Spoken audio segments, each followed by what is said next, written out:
녹화하겠습니다.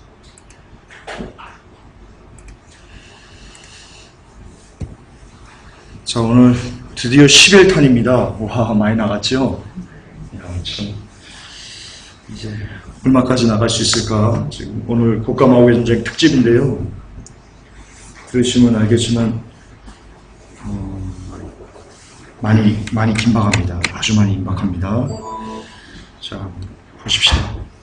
먼저 자연재해부터 좀 보겠습니다. 하반기에 여러분 무서운 놈이 온답니다. 무서운 놈이 뭐냐면요. 지금 미국과 러시아 등 그 세계 주요 곡물 생산국에서 극심한 가뭄 때문에요. 지금 국제 곡물가가 계속 그 사상 최고치를 경신하고 있는데요.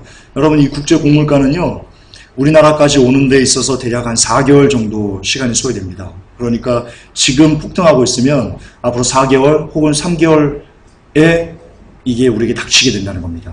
지금이 8월이죠. 8월 말이죠. 그러면 3개월 하면 9, 10, 11, 11일이나 11월이나 12월 정도, 이때 지금 이 파동이 우리 영향을 미치게 될 것입니다. 그런데 아시겠지만 우리나라 역시 국내에서 폭염과 또 폭우로 인해서 농산물 값이 굉장히 많이 뛰었거든요.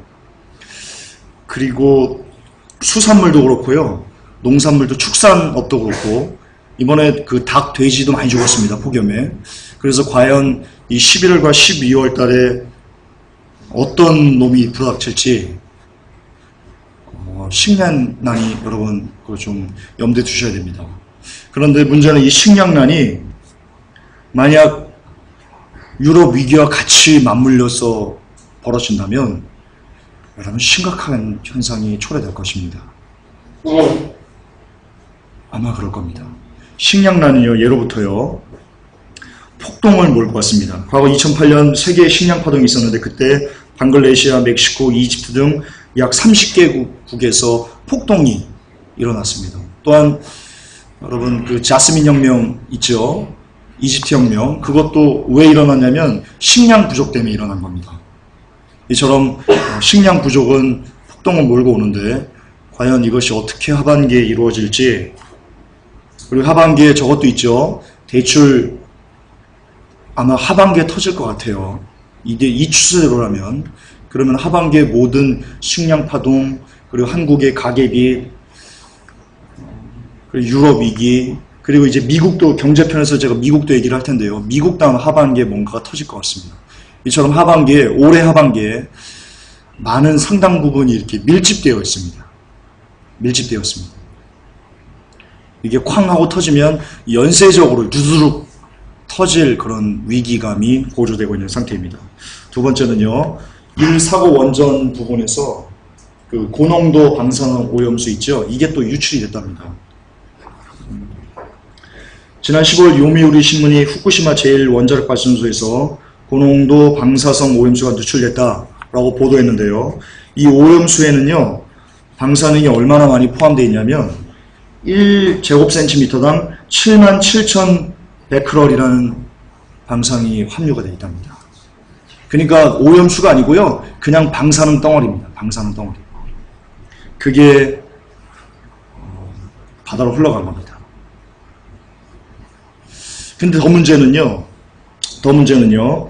지금 또 계속 이 방출을 기다리고 있는 그 오염수가요, 약 10만 톤이 넘는답니다. 그게 자연적으로 안 사라져요. 언젠가는 지하수로 유출되든가 아니면 바다로 방류가 돼야 될 만한 분량입니다. 10만 톤. 기사입니다, 기사. 과연 이 10만 톤이 모두 다 쏟아졌을 때, 글쎄요. 지금도 이런 일이 벌어지고 있거든요. 이게 세 번째 제가 지금 연결해서 놓은 건데요. 무슨 일이냐면, 후쿠시마 원전 부근의 어류에서요, 38,100베크럴의 방사능이 검출됐답니다. 그 부근에 사는 그 물고기를 잡아서 방사능량을 검출했더니요, 38,100베크럴이에요. 이게 어느 정도 수치냐면요, 일본 정부가 정한 어류의 세슘 안전 기준치는요, 킬로그램당 100크럴이랍니다. 100크럴, 킬로그램당. 근데 잡힌 게 38,100크럴이 잡힌 거예요.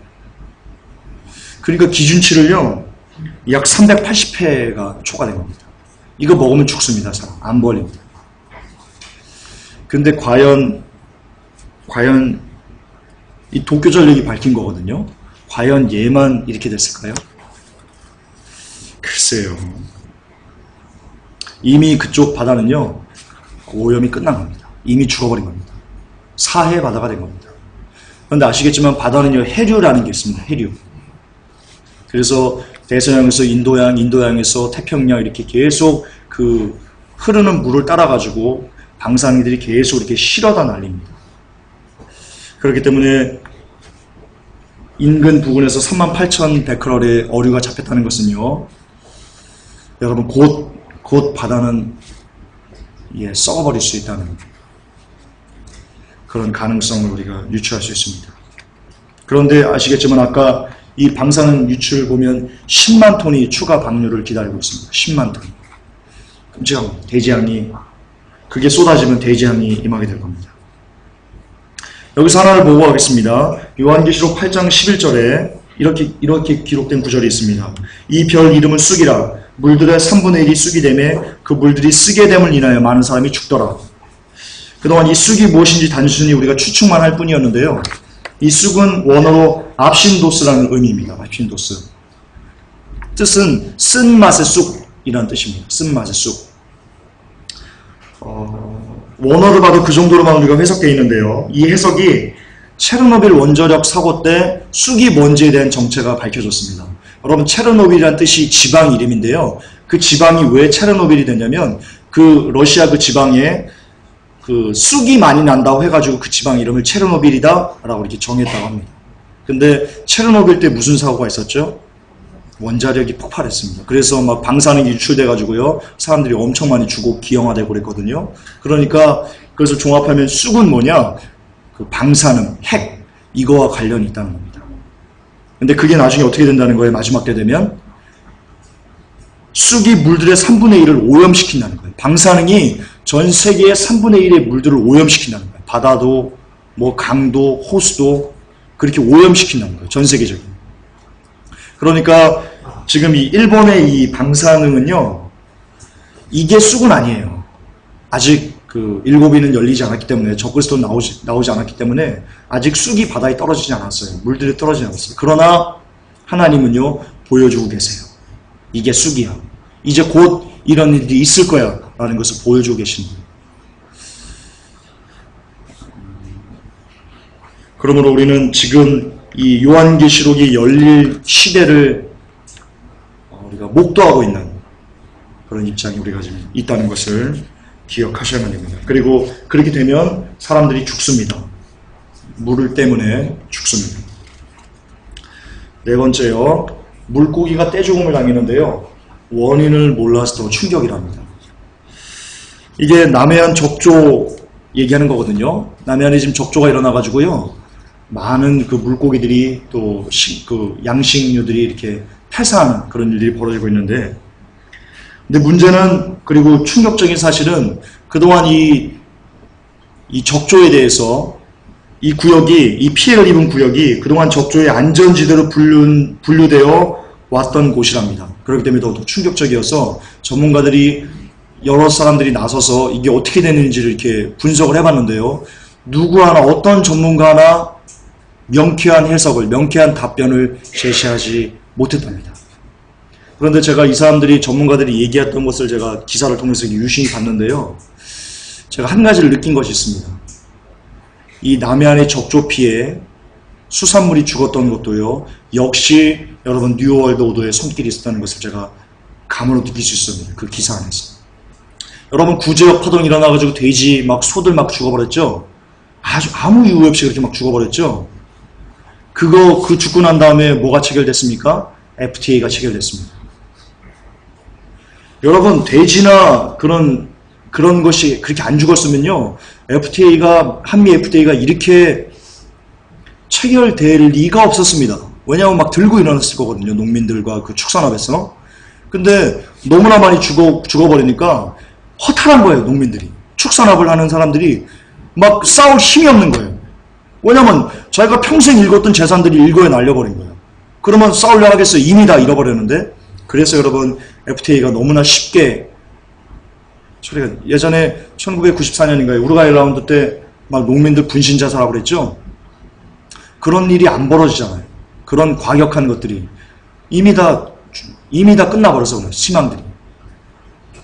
이것처럼 그 뉴월드 오더가 자기들의 이익을 위해서 사람들을 식량 노예로, 식량을 갖고 사람들 주권을 다 뺏기 위해서 지금 축산업, 그리고 농업, 어업, 이런 그 모든 것들을 다 지금 치고 있는 중이다 라고 제가 이해를 좀 했습니다. 아마 맞을 겁니다. 다섯 번째는요, 핏빛으로 변한 거대한 호수가 프랑스에서 나왔습니다. 이 프랑스의 한 유명한 관광지에서요, 광활한 호수가 하루아침에 핏빛으로 붉게 물든 일이 발생했답니다. 뭐 뉴스에서는 염도가 갑자기 높아져서 뭐 붉게 변했다고 그러는데 왜 염도가 갑자기 높아졌는지에 대한 해석이 원인을 알 수가 없습니다. 알 수가 없습니다. 러시아 그 현장을 포착한 러시아의 사진작가 샘 톰슨이요 이렇게 얘기했습니다. 이상한 빛깔의 호수는 멀리서 볼수록 더 진한 붉은색을 띠고 있었다라고 말해서 당시에 핏빛 호수가 많이 공포스러웠다라고 이렇게 증언을 했습니다. 저는 요즘 그 이상한 자연현상들이 곳곳에서 벌어지고 있습니다. 땅이 갑자기 푹 꺼진다든가, 뭐 거대한 텍사스에 모래폭풍이 불어닥치다든가, 이 3일 동안 연속으로 미국에서는 번개가 계속 쉬지 않고 밤낮으로 쳤다든가, 이런 이상한 일들이, 희한한 일들이, 예전에 듣도 보다 못한 일들이 벌어지고 있는데 이 호수가 핏빛으로 변하는 것도 그와 같은 하나의 현상입니다. 여러분 이것을 보면서 예전에 있지 않았던 이 기현상의 자연현상들을 보면서요, 여러분들은 아셔야 됩니다. 주님이 여러분들 문을 지금 두드리고 계신다는 것을. 내가 가고 있어. 내가 가고 있어. 알려주는 거야. 너희들 깨달아. 라고 하신다는 것을 기억하셔야 됩니다. 두 번째 경제 보십시다.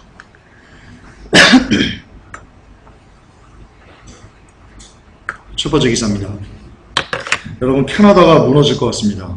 캐나다가 무너진다는 게 무슨 의미인지 모르시죠? 여러분 대재앙입니다. 대재앙. 캐나다가 경제 10위입니다. 세계 경제 10위권입니다. 캐나다 무너지면요 끔찍합니다. S&P가 캐나다의 부동산 거품 붕괴를 경고했습니다. 이 캐나다의 현재 부동산 가격은요 2009년 초에 비해서 약 34%나 상승한 거품 역대 최고치랍니다. 역대 최고치. 왜 캐나다가 이렇게 부동산 거품이 심해졌냐면 저금리였어요. 저금리. 그래서 돈을 많이 풀었어요. 우리 1929년 경제대공원 공부했었죠? 똑같은 거예요. 여러분 이 세계 경제가 어떤 한 나라의 국가가 경제가 붕괴하는 것은요 메커니즘이 똑같습니다. 돈을 많이 풀게 해서 사람들이 많이 빚지게 하고 어느 순간 일거에 확 터뜨리는, 너무나 똑같습니다. 거기서 루시퍼는 거기서 틀을 벗어날 줄을 모릅니다. 얘는 깐대떡 까는 애예요. 깐대떡. 한번 써먹어서 잘 된다. 오케이, 잘 걸렸어. 계속 주구장창 이것이 효과가 없을 때까지 계속 써먹는 애입니다. 근데 그게 먹힙니다. 얼마나 우리가 무지한지 그게 먹힙니다. 늘 먹힙니다. 그래서 지금 이 캐나다 국민 1인당 소득 대비 부채 비율이요 150%에 육박했답니다. 150%. 이게 어느 정도인지 모르시죠? 지금 글로벌 경제를 뒤흔들고 있는 유로존이요 평균이 100%입니다. 부채 비율이. 근데 캐나다가 150%입니다. 유로존보다 더 심각하다는 거예요. 뉴스에서 얘기만 안 할 뿐이지 캐나다 경제가 지금 유로존보다 더 심각하다는 거예요. 이 거품 터지면요 캐나다 무너집니다. 거품이 터지고 나서 안 무너진 국가가 없습니다. 안 무너진 국가가 없습니다. 그러나 이것이 이 캐나다 이 무너지는 것만 보지 마시고요. 여러분 말씀드렸습니다. 모든 경제는 연동되어 있습니다. 캐나다 무너짐과 함께 이 거품 무너지거든요. 캐나다 무너지거든요. 이 무너짐과 함께 뒤에 있을 미국 그리고 글로벌 유럽 그리고 우리나라, 그리고 일본도 지금 경제 장난 아니거든요. 중국도 장난 아니에요. 신용카드 빚 장난 아니에요. 중국도. 같이 이렇게 무너지게 되면, 동반 무너지게 되면 우리는 거지 되는 겁니다. 진짜 거지 되는 겁니다. 자, 두 번째, 우리나라와 관계된 뉴스입니다. 아파트 집단 대출금을 상환 못한다고 버텼던 사람들이 있습니다. 그 사람들이 줄줄이 패소했습니다. 법원에서 아니 니들 돈 갚아야 돼 라고 이렇게 땅땅땅 했습니다. 그래서 이게 연쇄폭탄이 터질 것 같습니다. 이게 무슨 말이냐면 좀 쉽게 제가 설명을 해드리겠습니다. 이 사람들이 왜 소송을 제기했냐면요, 처음에 분양 광고를 봤어요. 근데 이 사람들은 어떤 기대를 갖고 샀냐면, 내가 이 집을 사면 이 집값이 오르겠지, 그래서 내가 투자 이익을 받겠지 라는 데는 어떤 그 기대 심리 갖고, 또 광고도 그렇게 했어요. 사람들이, 그 분양사들이. 그래서 집을 대출을 받아가지고 샀는데 막상 입주할 시기에 보니까 이게 가격이 내가 산 것보다 훨씬 더 떨어져가지고 마이너스 엄청난 거예요. 그래가지고 사기라는 거죠. 야, 분양사가 우리를 상대로 사기했어. 그래서 이 사람들이 그 집을 산 사람들이 집단으로 모여가지고요, 야, 우리 이거 소송 내자 라고 해가지고 소송을 제기한 겁니다. 그런데 소송을 제기했는데요, 제기했을 때까지는요, 그러나 그럼에도 불구하고 이 은행에 돈을 빌렸기 때문에 은행에는 매달 이자가 나가야 됩니다. 예를 들어서 내가 1억을 빌렸다, 은행에서 1억을 빌려서 이 아파트를 샀다. 그러면 그 1억에 대한 이자가 매달 붙는 겁니다. 우리 한 5%라고 할까요? 그럼 얼마예요? 1억에 5%면? 우리 조조집사님 1억에 5%. 40만원. 그럼 매달 40만원 이렇게 붙는 거였어요. 근데 이것을 소송 중에는 어떤 그 신용불량이나 갚지 않아도 신용불량이 이런 걸로 연결은 안 됐습니다. 그러나 차곡차곡 쌓이기는 했죠. 차곡차곡. 빚이, 그 연체금이. 그래서 만약에 그 소송을 냈는데 다행히 소송이 승소를 하면 그 은행에 대한 빚을 안 갚아도 되기 때문에 그냥 다 이렇게 상기되는 겁니다. 그러나 소송에서 지면요, 그동안 내가 내지 않고 버텼던 그 이자를 한꺼번에 납부를 해야 됩니다. 한꺼번에. 또한 소송 비용도 내야 됩니다. 변호사 선임했겠죠? 어떤 증거들, 소송 비용도 같이 납부해야 됩니다. 그러니까 이 사람들은 연체금, 쌓인 연체금 플러스 소송 비용까지 같이 물어야 되는 현상이 벌어지는 겁니다. 그러면 이 사람들이 왜 돈을 못 냈어요? 돈은 없으니까 돈을 이자를 못 낸 거 아니에요. 근데 그것을 몇 개월 동안, 소송 몇 개월 동안 계속 이렇게 쌓아놓은 거예요. 이게 한꺼번에 폭발하는 거니까. 자, 은행에서 이제 딱 보고 진 순간, 패소한 순간 독촉장에 날라옵니다. 연체금에 대한. 안 갚으면 신불자입니다. 그렇게 되네. 지금 이상이 벌어지는 거예요. 지금 줄줄이 다 패소하고 있어요. 줄줄이. 그러니까 그동안 굉장히 많은 데서 여기저기서 이렇게 집단 소송을 냈거든요. 다 패소한 거. 이 사람들 다 신불자 될 확률이 높습니다. 아니면 이것을 갚아야 되기 때문에 이제 2금융권, 심지어 4금융권까지 가가지고 돈을 급한도로 대출받아가지고 그걸로 또 빚을 내가지고 빚을 갚는 형국이 벌어지게 될 것입니다. 더 깊은 절망의 나락으로 빠지게 되는 거죠. 지금 이런 입장입니다. 이거 심각합니다. 이거 터지면요, 연쇄부도 납니다. 연쇄부도. 지금 가계부채는 어느 정도냐면 뭔가를 기다리고 있는 상태입니다. 뭔가 하나만 빵 터지면 이어서 연달아서 우두두두두두두 터지는 그런, 정말 뭐라고 할까요? 풍전등화의 위기에 있습니다. 가계부채가. 그런데 아마 이게 도화선이 될런지도 모르겠습니다. 이 연쇄폭탄이 거듭 말씀드리지만 유로존 위기와 같이 터진다면, 그리스가 무너지고 세계 경제가 곤돌박질 치는 거와 같이 맞물린다면 그 순간 거지되는 겁니다. 그렇기 때문에 3번을 제가 한국경제 파산의 시간이 다가온다라고 얘기를 했습니다. 이게 무슨 얘기냐면요, 미 의회 예산국이 있습니다. CBO라고 하는데요, 이 CBO가 뭐라고 얘기했냐면, 미국의 재정 절벽을 해결하지 못할 경우 미국 경제가 경기 침체 국면에 진입하게 되며 약 200만 개의 일자리가 감소할 것이다 라고 경고했습니다. 미국은 지금 학자금 대출이 지금 붕괴 직전에 있습니다. 학자금 대출이 거의 터질 위기에 있어요. 그런데 이 재정 정벽을 해소하지 못해서 그것이 같이 맞물린다면 미국은 진짜 장기 침체로 곤두박질 칩니다. 그러면 우리나라는요 그냥 파산의 길에 동참하게 됩니다. 왜냐하면 우리나라의 제1 대무역 수출국이 미국입니다. 그리고 유럽 이렇게 되거든요. 근데 그 미국의 수출길이 막혀버리는 거예요 이제. 왜냐하면 미국의 장기 침체에 들어가면요 수입할 여력이 없어지는 거예요. 그럼 우리는 수출을 못해요. 넘버원인 그 돈을 벌어오는 넘버원이 사라지는 거예요. 근데 말씀드렸지만 우리나라는 내수가 없어요. 내수가요 살려면 한 1억 명 정도 있어야 돼요 인구가. 그래야지 내수 경기가 내수만으로 수출 안 하고도 이 안에서 먹고 살 수 있는 그 자금이 돌아요. 근데 우리는 그런 인구가 안 돼요. 그러니까 내수가 없어요. 우리나라의 대무역은요 우리나라가 돈을 버는 일은요 올리원 대무역밖에 없어요. 그러니까 110%인가 그래요 우리나라가 경제가. 그런데 이런 제1 무역 수출국이 장기 침체에 흐르면요 우리나라 경제는 그냥 곤두박질 치는 거예요. 가뜩이나 가계빚이 많아요. 그런데 유럽도 그렇고 중국도 그렇고 중국은 수입국이고 미국도 그렇고 이런 나라들이 장기 침체에 들어가면요 우리나라는 줄도 서는 거예요. 기업들은 줄도 서.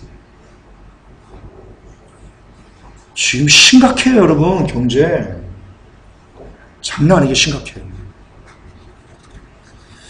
그런데 문제는요 이 CBO가 재정 절벽 문제를 해결할 가능성이 없다고 보고 있어요. 뭐라고 얘기했냐면요 CBO는 오는 11월 대통령 선거 전까지 재정 절벽 문제가 해결될 가능성이 매우 낮다 라고 말했습니다. 재정 절벽 간다는 거예요. 장기 침체 간다는 거예요. 이처럼 미국 경제가 무너지면 인근에 있는 캐나다 무너지고 그러면서 글로벌 위기, 그 유로존 위기까지 중국의 경제 연착륙까지 같이 이렇게 맞물리면 한국 경제의 파산은요 그냥 자동빵입니다. 자동빵. 우리나라만큼 국제 경기에 취약한 경제 구조를 갖고 있는 나라가 없거든요. 그렇기 때문에 이렇게 되면 미국의 재정 절벽 오면 여러분 그냥 거지 된다고 보시면 됩니다. 제 말이 농담이 아닙니다. 농담이 아닙니다. 그냥 거지 되는 겁니다. 근데 문제는 아마 미국이 파산할 것 같습니다. 할 것 같습니다.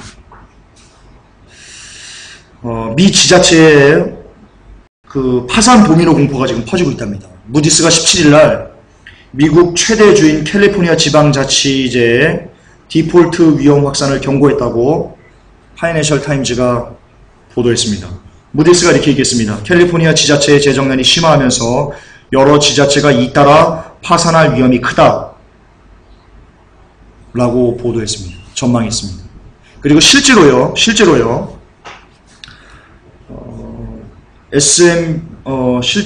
안 써놨네 이거. 많은 나라들이 파산했습니다. 아시죠? 지난 6월 샌프란시스코의 스타턴, 7월에는 메머드급인 메머드 레이크 시, 샌버나니도 시 파산 보호 신청했고요.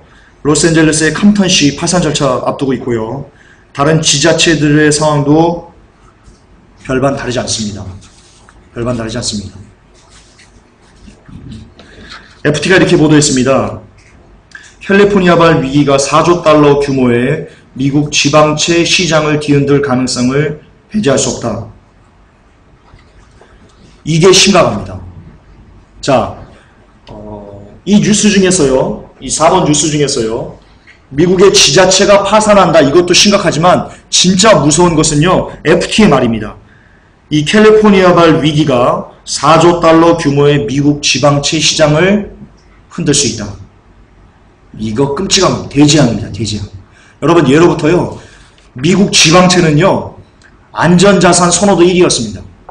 지금 전세계 돈 많은 부자들이 지방채 많이 갖고 있습니다. 미국은요. 이 지방채가 붕괴하는 순간 그냥 부도납니다. 그냥 부도입니다. 미국 경제를 지탱해주는 그 허리 역할이요. 바로 이 지방채 시장이었습니다. 근데 이게 위험하다는 거예요. 그리고 실제 이 붕괴에 대한 조짐이 있어요. 자, 5번째, 5번째 기사입니다. 워렌 버핏 아시죠? 워렌 버핏이 미국 지방채 그 CDS 계약을요 종료했습니다. 종료했습니다. 이게 무슨 말이냐면요. CDS 종료가 무슨 말이냐면요. 그동안 워렌 버핏이 무슨 일을 했냐면, 자, 미국 지방채를 미국 지방들이 자기의 채권을 사라고 이렇게 팔아요. 자기 지방의 그 어떤 담보를 갖고 팔아요. 그럼 사람들이 그걸 살 거 아니에요? 그래서 그 산 돈으로 그 채권을 벌어들인 돈으로 미국 지방 경제가 활성화가 됐다는 거예요. 그걸로 공무원 연금도 주고, 뭐 다른 것도 만들고, 뭐 기타 사람들이 영위하는 것을 채권을 팔아서 했던 거예요. 이 채권을 파는 그 보증을 누가 서줬냐? 이 워렌 버핏이 서줬다는 거예요. 그게 CDS였어요. 그런데 그것을 워렌 버핏이 더 이상 나 보증 안 설래. 나 끝내. 나 미국 지방채 이제 안전하다고 보증 안 쓸래. 라고 끝냈다는 거예요. 그게 뭘 의미하는 거예요? 워렌 버핏이 봤을 때 이제 지방채가 위험하다는 거예요. 붕괴할 것 같다는 거예요. 오히려 보증 쓰면 내가 덤태기 쓸 것 같다는 거예요. 쉽게 말해 그런 얘기. 그래서 안 하겠다. 나 안 한다. 근데 여러분 아셔야 되는데요. 이 워렌 버핏이 미국 경제에서 차지하는 그 위치를 아셔야 돼요. 장난 아니에요. 장난 아니에요. 워렌 버핏이 한마디 떠들면요. 그 기업의 주가는 이렇게 올라가요. 여러분 주식하는 사람들은 알아요. 한국에 다 쓰러져가는, 다 찌그러져가는 회사도요. 워렌 버핏이 와서 검토했다, 투자를 검토했다라는 기사가 한번 뜨면요. 그 기업 주식 그냥 살아납니다. 희한한 일입니다. 재무제표 완전 쓰레기인데도 불구하고요. 그냥 워렌 버핏이 한번 투자를 고려하고 있다. 라고 하면 그냥 그게 호재가 돼가지고 주가가 그냥 끌어올려집니다. 2008년 미국의 그 서브프라임 모기지 사태가 벌어질 때요. 그 서브프라임 그 회사 그 회장이 워렌 버핏에게 도움을 구했습니다. 근데 워렌 버핏이 거부했죠. 그 비하인드 스토리에 있습니다. 무슨 말이냐? 워렌 버핏 파워가 어느 정도냐면 그 서브프라임의 그런 붕괴조차도 워렌 버핏이 한번 들어가서 작업을 하면 붕괴하지 않을 정도의 힘이 있다는 겁니다. 이 정도로 미국에서 워렌 버핏의 입김은요, 이겁니다. 이거 진짜 넘버원입니다. 그런데 얘가 지방채를 거부하고 있습니다. 자, 이제 뉴스 보십시오. 연달아서 미국 지방채를 거부하는 이들이 일어날 겁니다. 미국 지방채 붕괴할 겁니다. 워렌 버핏이 그 붕괴를 가속화시킬 것입니다. 반드시 그럴 겁니다.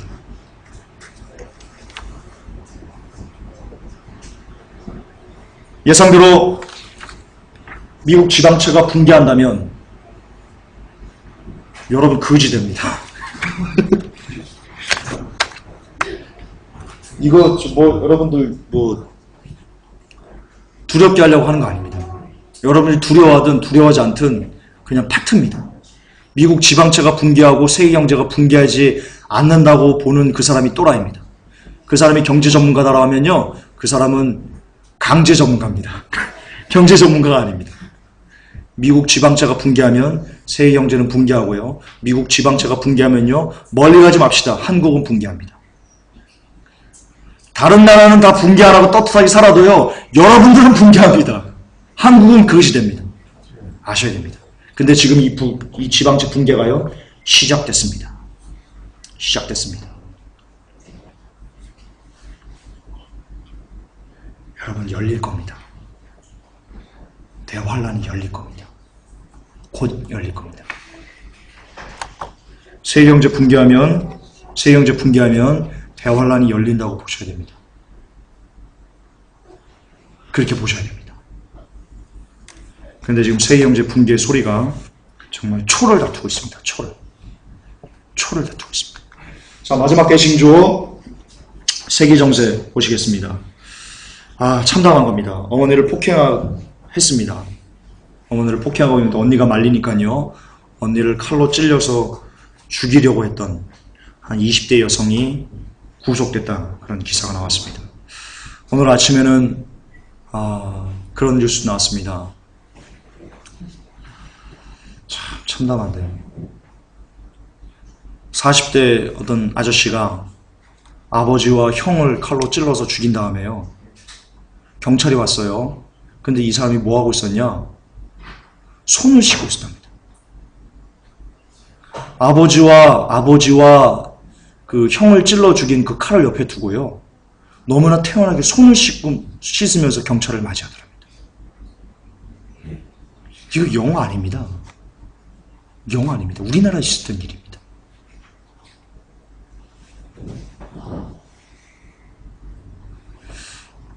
있을 수 없는 일들이 일어나고 있습니다. 여러분, 이상함을 느끼셔야 됩니다.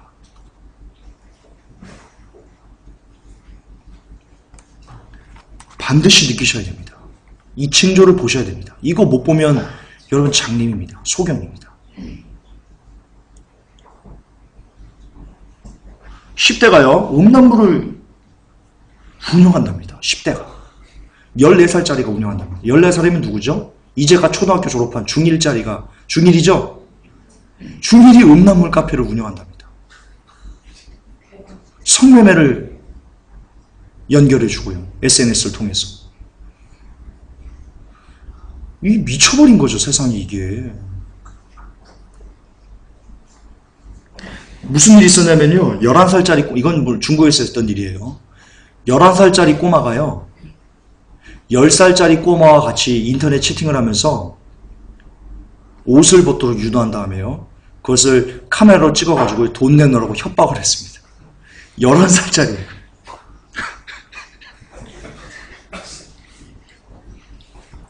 이게 세상입니까? 11살이면 몇 학년이에요? 우리 상아가 몇 살이에요? 9살. 9살? 됐네, 다행이네. 상아 2년 후를 조심하세요. 11살짜리가 그런다.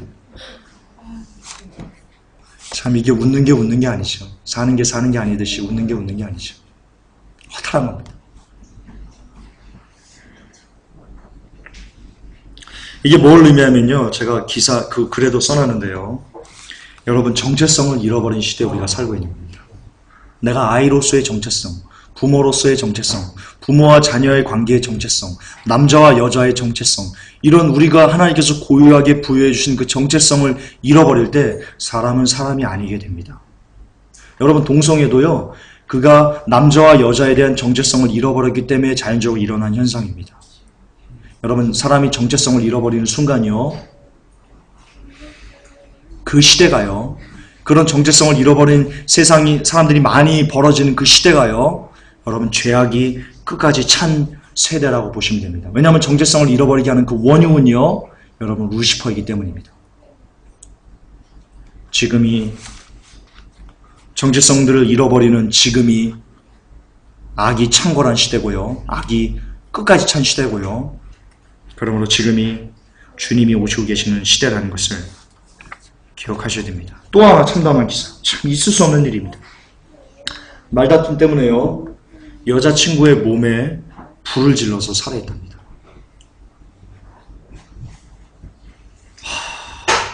말다툼 때문에.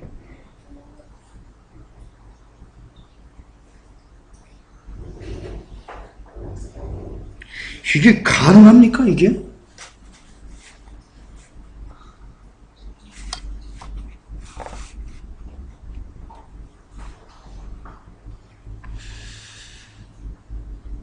여기서 우리가 끄집어낼 게 좀 있습니다. 세상의 악함도 악함이지만요, 제가 늘 말씀드린 것처럼 여러분, 사람은 영감을 받아서 존재합니다. 그렇죠?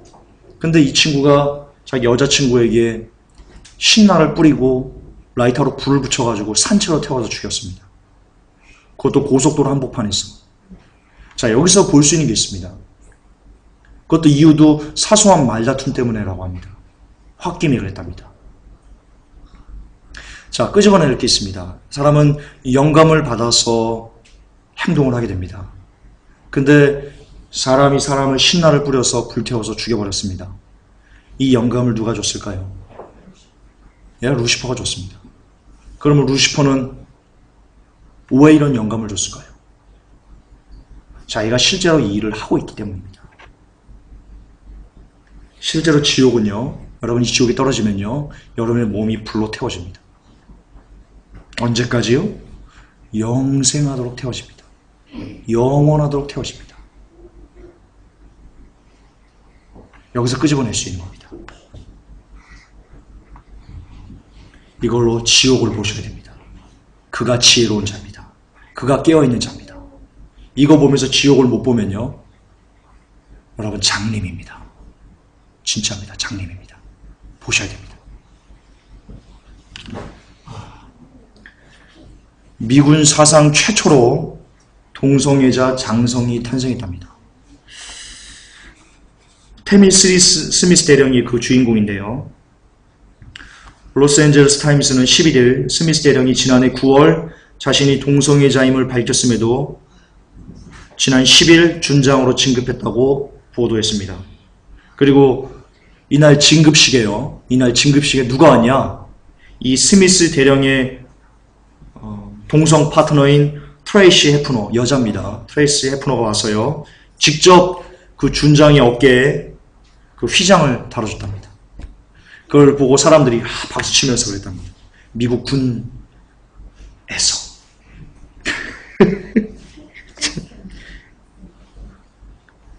야, 참.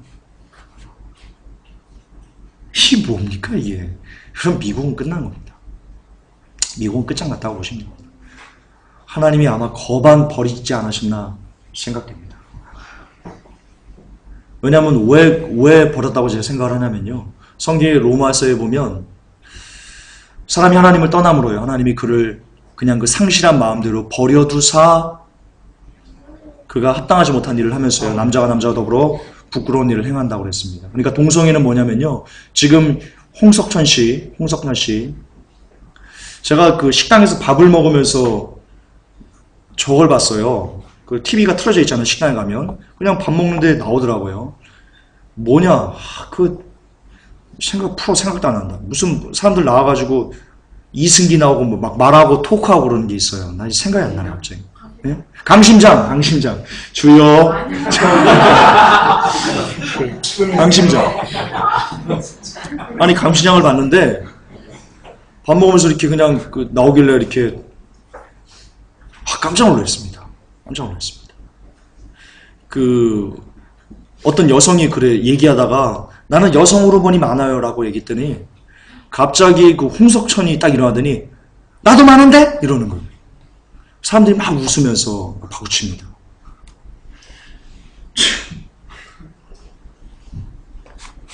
그래서 저는 뭘 얘기하고 싶은 거냐면요, 홍석천 씨 하나님이 버리신 겁니다. 성경대로 버리신 겁니다. 이 땅의 동성연애자들 하나님이 버리신 겁니다. 그 상실한 마음대로 버려두신 겁니다. 멸망받도록.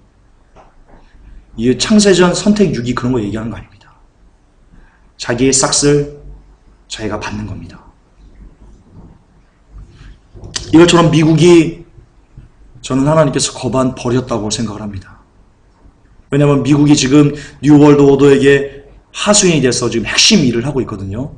하나님이 버렸다고 저는, 그렇기 때문에 이런 일들이 벌어진다고 저는 생각합니다. 어떻게 군 장성이 동성애자를 군 장성으로 어깨 휘장을 달아주고, 군 장성이 뭡니까? 전시에 그 미국 국민들을 이끌어서 생명을 건져내는 자인데 그를 동성애자를 임명하는 미국 군대. 여러분, 끝난 겁니다. 그 영적 줄기는 끝나버린 겁니다. 그리고 동성애는요, 주님이 이 땅에 다 오셨다는, 전 세계 동성애가 창궐하는 그 순간이 주님께서 이제 곧 임재하실 거라는 그것을 직접적으로 증명하는 일입니다. 뉴질랜드에 술을 마시며 예배를 보는, 여러분, 우리 여기서 용어 하나 사용합시다. 예배 본다는 말 여러분 생각 속에서 지워버리시기 바랍니다. 무슨 예배를 봅니까? 종종 많이 그럽니다. 우리 회복교회 성도님들 중에도, 그리고 카페에 올라오는 글 중에도 예배 본다라는 단어를 씁니다. 여러분, 회개하시기 바랍니다. 예배를 봅니까? 용어 사용 철저히 하시기 바랍니다. 예배는 드리는 겁니다. 드리는 겁니다. 예배를 보는 순간 내가 방관자 입장에 있는 거고요. 용어 사용 철저히 하시기 바랍니다. 예배는 전적으로 하나님 앞에 나를 살라서 드려지는 행위입니다. 그런데 술을 마시면서 예배를 본답니다. 미친 겁니다. 미친 겁니다. 어제 보니까 오빤 교회 스타일? 하이실종 나오는 거 봤죠? 영상 보셨죠? 하이실종? 그리고 그 전도사라는 사람과 그 여자 청년이 뽀뽀하려고 하는 것도 나왔죠?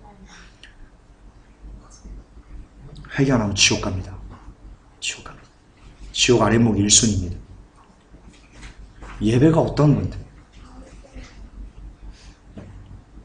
목사님 말 떨어지기 전에 아멘 때리는 나는 전도사. 아멘을 때려요?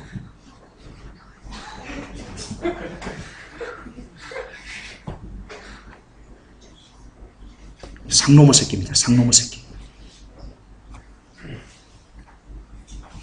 욕해야 됩니다. 상놈의 새끼입니다.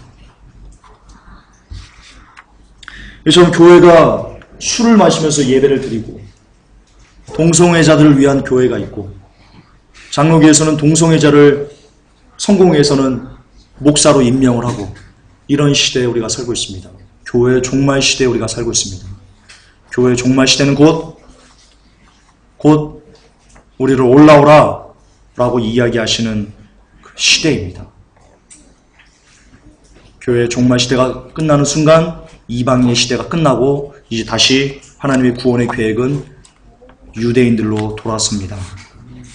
그러므로 이처럼 이렇게 술 마시면서 오빤 교회 스타일, 교회가 갈수록 썩어갈수록 희망이 없는 것을 볼수록 이제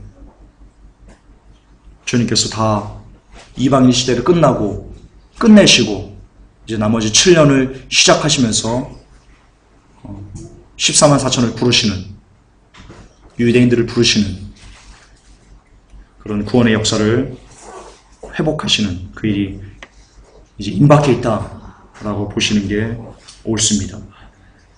자, 마지막 가겠습니다. 고가 마오의 전쟁 특집입니다. 예전에도 물론 이란과 이스라엘 전쟁들이 있을 징조들이 있었습니다. 그러나 지금처럼 이렇게 임박해 있는 것은 본 적이 없을 겁니다.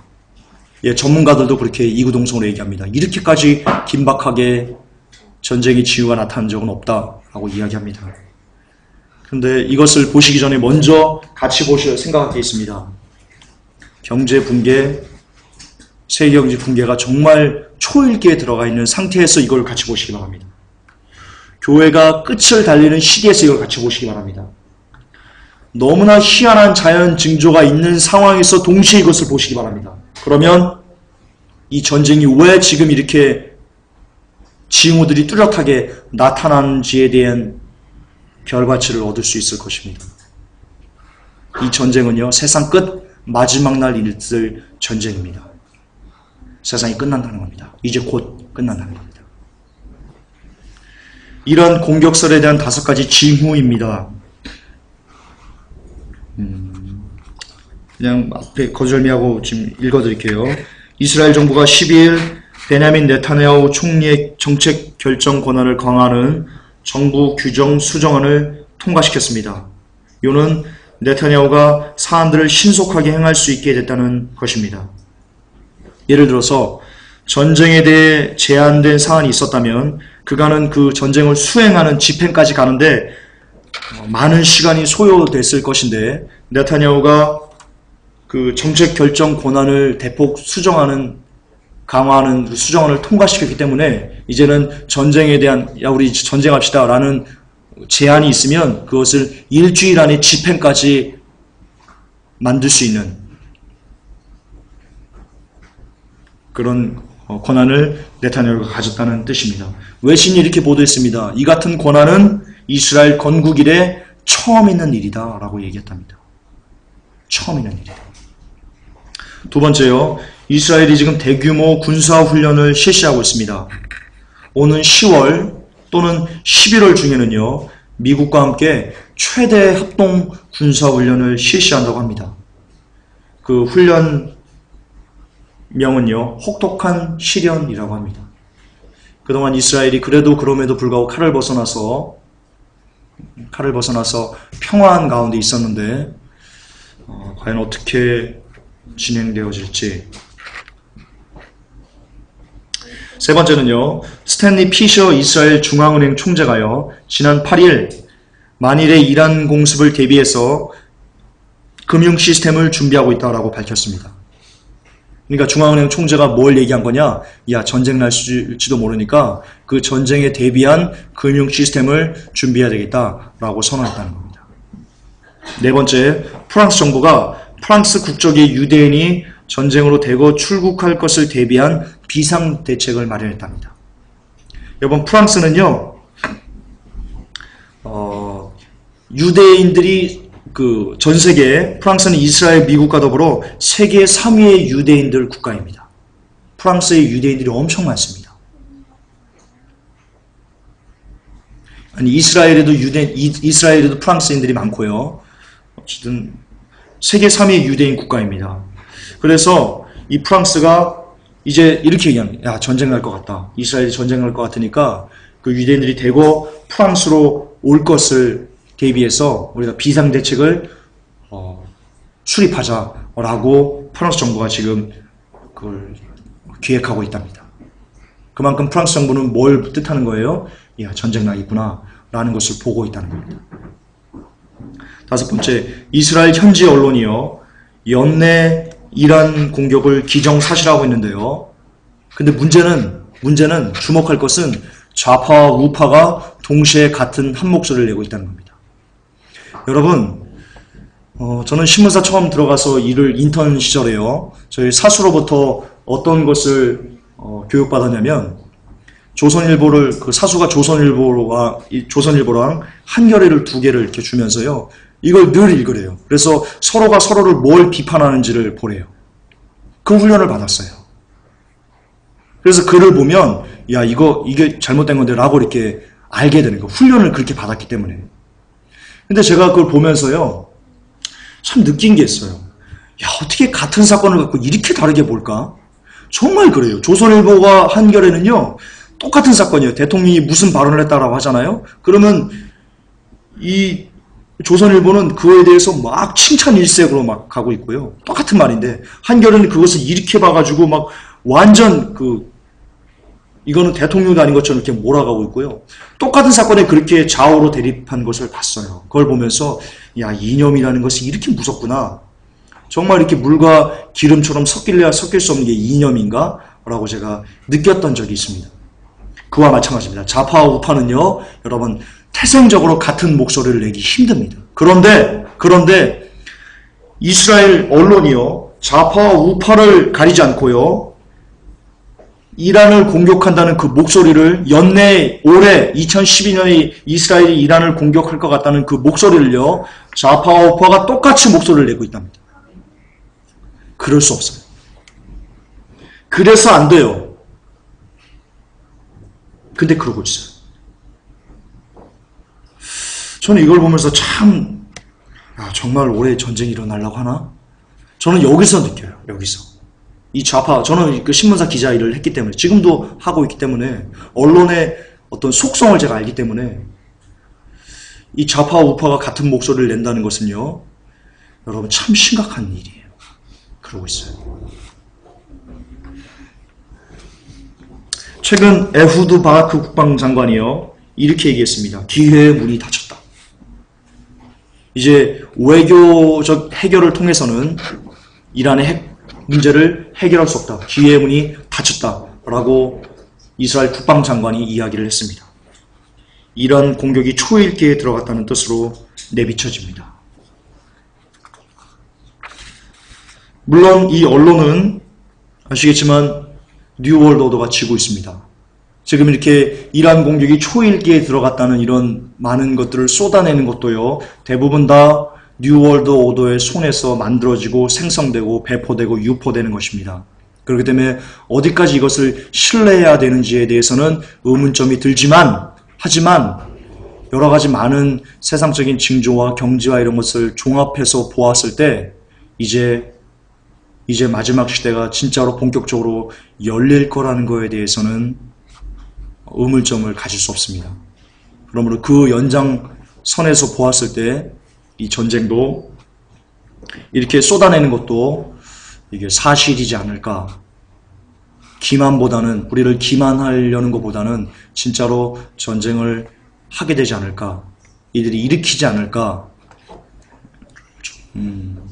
그쪽으로 예상하는 게 저는 더 바람직하다 좀 싶습니다. 두 번째, 시리아 사태가요, 곡과 마옥의 전쟁 조건을 형성 중입니다. 지금 이 시리아 사태가 완연한 강대국들의 각주장이 되고 있는데요. 러시아, 중국은 아시다시피 이란을 지금 지원하고 있고요. 그리고 미국 역시 이스라엘 지원하고 있는데요. 러시아와 이란, 중국은 시리아 정부를 지원하고 있고요. 미국과 이스라엘은 시리아 반정부군을 지원하고 있습니다. 그래서 시리아를 사이에 두고 강대국들이 싸우는 그런 모습을 보이는데요. 이게 왜 곡과 마옥의 전쟁을 조건을 형성한다고 제가 얘기를 했냐면요.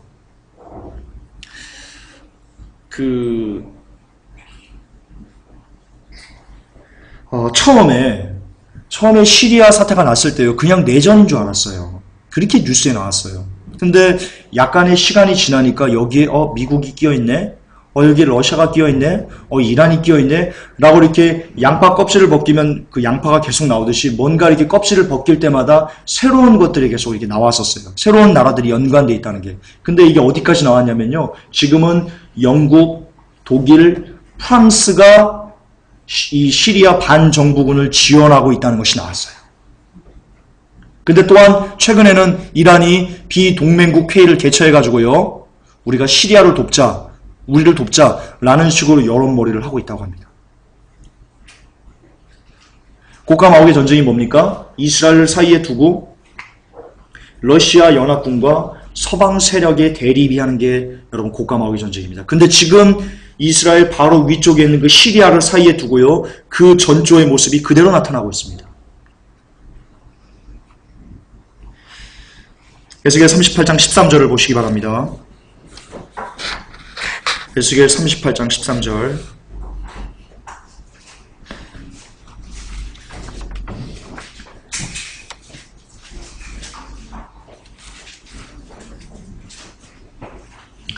시간 관계상 제가 읽겠습니다. 스바와 드단과 다시스의 상구와 그 부자들이 내게 이르기를, 내가 탈취하러 왔느냐? 내가 내 무리를 모아 노력하고자 하느냐? 은과 금을 빼앗으며 짐승과 재물을 취하며 물건을 크게 약탈하여 가고자 하느냐? 하리라 하셨다 하라. 여러분, 스바는요, 현재 사우디아라비아입니다. 사우디아라비아. 그리고 드단은 그 아라비아 일대를 이야기합니다. 다시스는 스페인의 남쪽 지역인데요, 그러니까 유럽을 얘기합니다. 유럽, 스페인의 남쪽 지역이니까.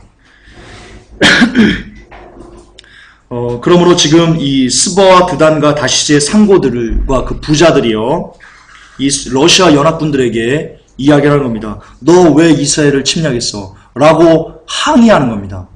대립하는 겁니다. 근데 그들이 누구예요? 그들이 누구냐면 바로 사우디아라비아, 그리고 미국, 그리고 유럽, 독일, 영국, 프랑스 이런 서방 국가를 이야기하는 겁니다. 에스겔 38장 13절이 그걸 얘기하는 겁니다. 마지막 때는 이 서방 국가들이 러시아 연합군을 향해서 야, 너희들 왜 이스라엘을 침략했어? 라고 대립하는, 대립각을 세우는 그 현상이 바로 곡과 마옥의 전쟁이라는 겁니다. 그런데 지금 이 시리아를 사이에 두고 러시아의 연합군들과 그리고 서방 세력이 대결하는 그런 양상을 띠고 있습니다. 그러므로 시리아가 곡과 마옥의 전쟁을 조건을 형성한다라고 이야기하는 겁니다. 그리고 이것은 팩트입니다. 실제 그렇습니다. 따라서 시리아가 무너지면 곡과 마옥의 전쟁이 발발할 확률이 높고요. 그렇기 때문에 근데 곡과 마옥의 전쟁은 반드시 러시아 연합군이 먼저 이스라엘을 때려야지 곡과 마옥의 전쟁이 됩니다. 그래야 됩니다.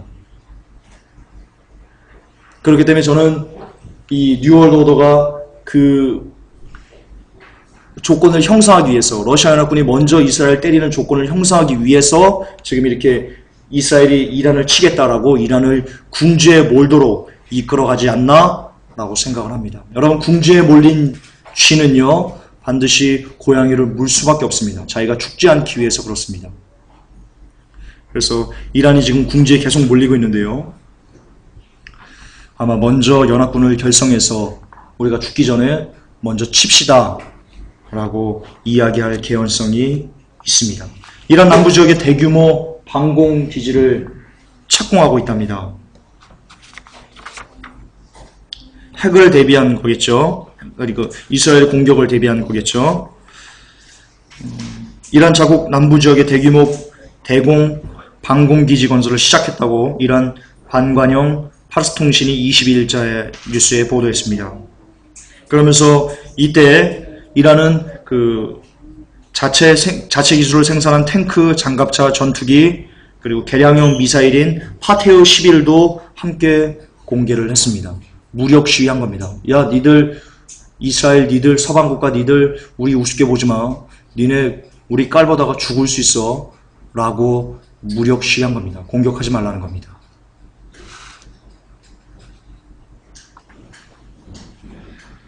그렇기 때문에 이란이 지금 공격 지우가 있다는 것을 이걸 통해서 야, 쟤네가 우리를 때리려고 하네 라는 것을 어느 정도 인지하고 있다는 겁니다.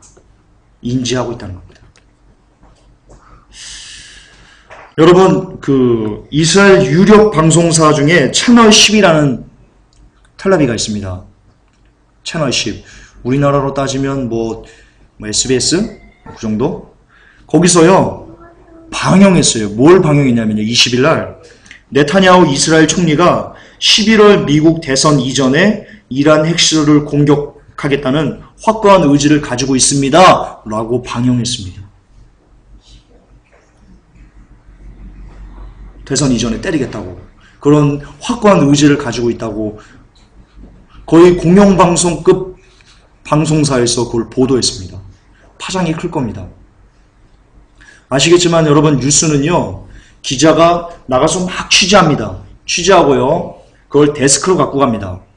데스크에서 그 기자가 취재한 여러 개의 취재물을 갖고요, 그 중에 하나를 선택합니다. 그리고 그것을 TV를 통해서 송출합니다. 이게 시스템입니다. 우리가 보는 뉴스가요, SBS 김경식 기자입니다. 이렇게 나오죠? 그 사람이 그것만 취재한 게 아니고요, 많은 여러 개를 취재를 합니다. 근데 그 중에 하나를 선택하는 겁니다. 그 데스크. 그리고 송출하는 겁니다. 그러니까 이 데스크의 입맛에 맞게, 그 뉴스와 통신사의 그 개념에 맞게, 이익에 맞게 이렇게 뉴스를 송출하는데요. 근데 지금 거의 공영방송급 유력 방송사에서 이제 이스라엘이 미국 대선인 11월 이전에 이란을 치겠다, 공격하겠다 라는 것을 공식적으로 보도했다니까요. 이거 좀 심각하게 인지하셔야 됩니다. 많이 심각하게 인지하셔야 됩니다.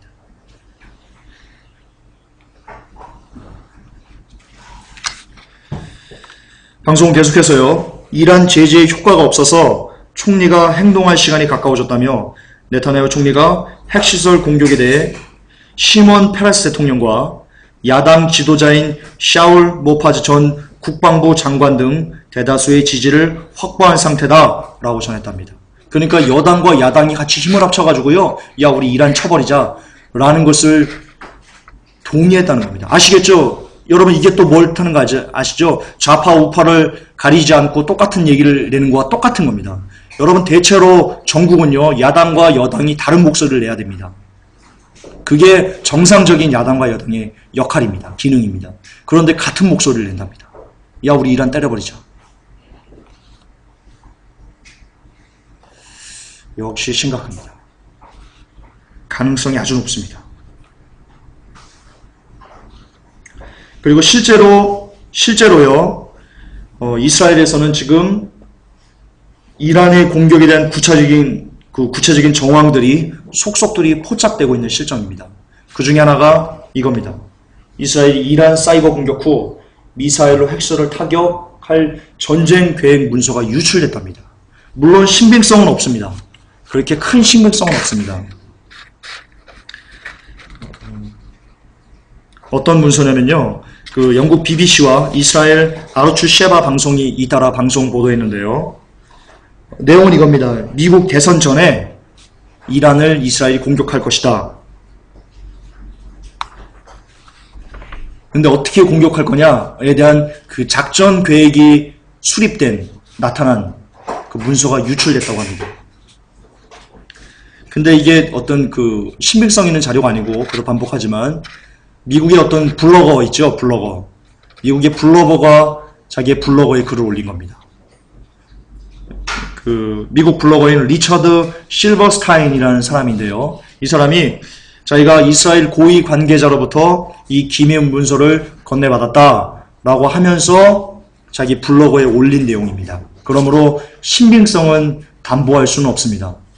하지만 그 내용이 참으로 구체적이기 때문에 내용이 참 구체적입니다.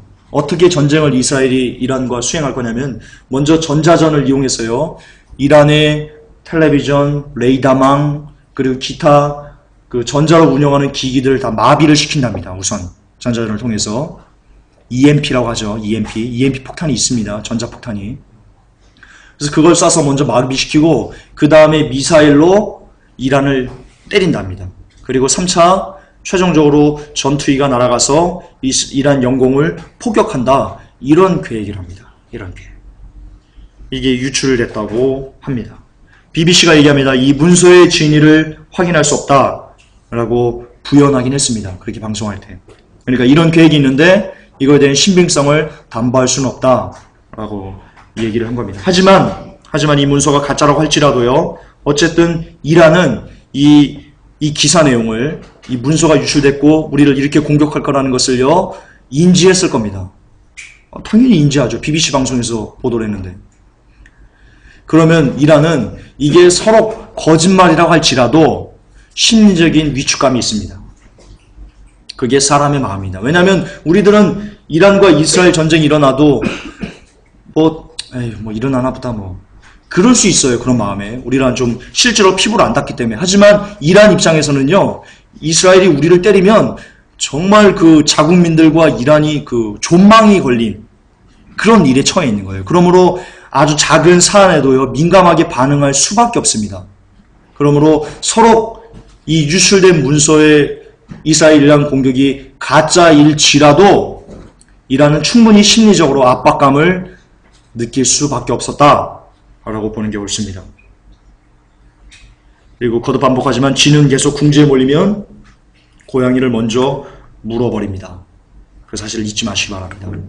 지금 뉴스를 볼 때 제가 계속 느끼는 것은요. 이란이 먼저 이스라엘을 때릴 수밖에 없게끔 몰아간다라는 것을 제가 지금 느끼고 있습니다. 많은 사람들이 이렇게 느낄 거라 동의하실 거라고 저는 좀 믿는데요. 어쨌든 그렇습니다. 이스라엘이요. 이란 공격 시 국민들에게 SMS로 알려주는 그 시스템을 구축했답니다. 이런 겁니다. 제가 어느 날 이렇게 제가 이스라엘 시민이면요. SMS 문자가 왔어요. 딱 보니까 이스라엘이 이란 공격 시작, 미사일 10발 쐈음. 이렇게 문자가 뜬다는 거예요. 이 시스템을 구축했다는 거예요. 전 국민들이. 그만큼 지금 이 사람들은 전쟁, 이게 어느 정도까지 와 있는 거예요?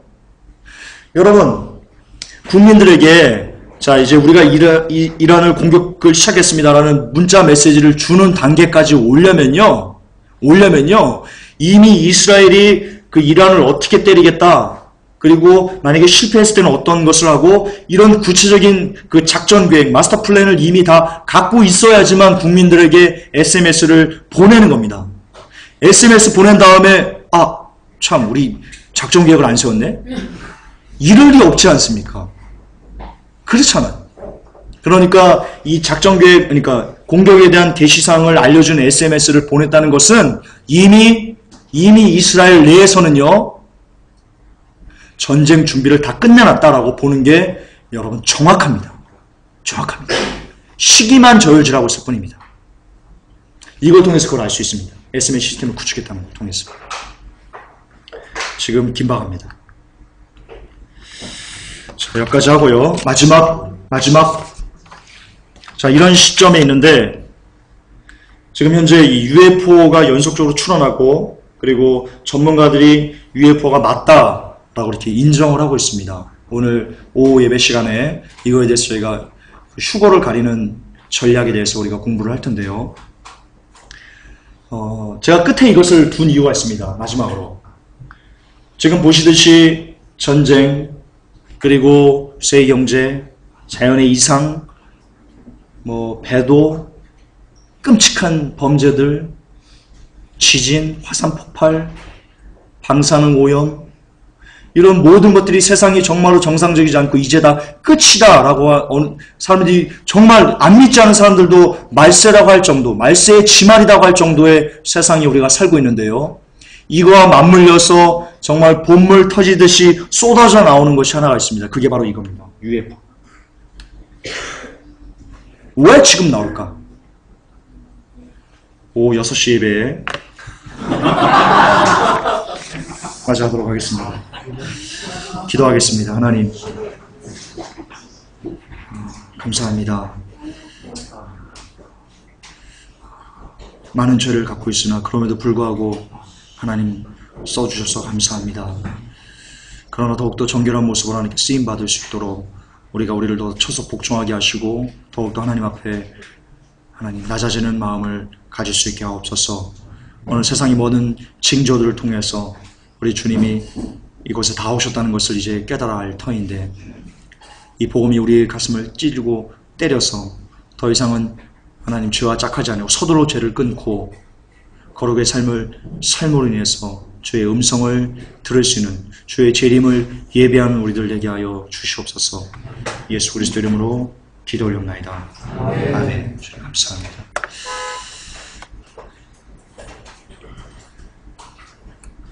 주여, 녹화 종료가